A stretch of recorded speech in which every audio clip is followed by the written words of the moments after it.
Series जीतिला team India. Yashasvi Gill को धुआंधार बैटिंग।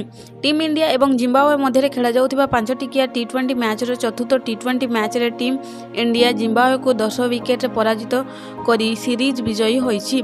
पंचम टी20 टीम इंडिया रो विजय पराजय सीरीज विजय उपरे कौनसी प्रभाव पकाइबो नाही। टीम इंडिया 4टी मैच खेली 3-1 रे आगुआ रहिछि। जिम्बाब्वे एपर्यंत गोटे मैच जीति। धार्य लक्ष्यर पीछा करी टीम इंडिया 15.2 ओवर रे कौनसी विकेट न हराई 156 रन करिथिला। यशस्वी गिल को धुआंधार बैटिंग जोगु विजय सहज होइथिला।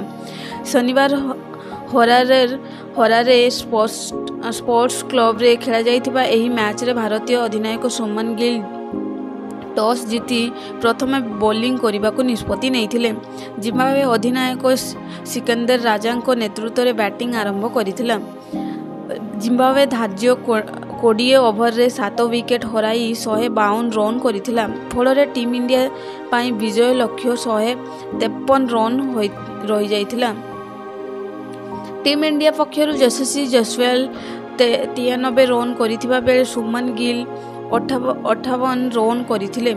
जिम्बाब्वे पक्षर वेस्ली माडेवेर 25 रन करथिबा बेले ताडिवान से मारोमानी 32 रन करथिले। सेहीपरि Brian Bennett 9, Dion Myers 12, Sikandar Raza 46, Jonathan Campbell 3, Clive Madande 7, Faraz Akram 4 run करथिले।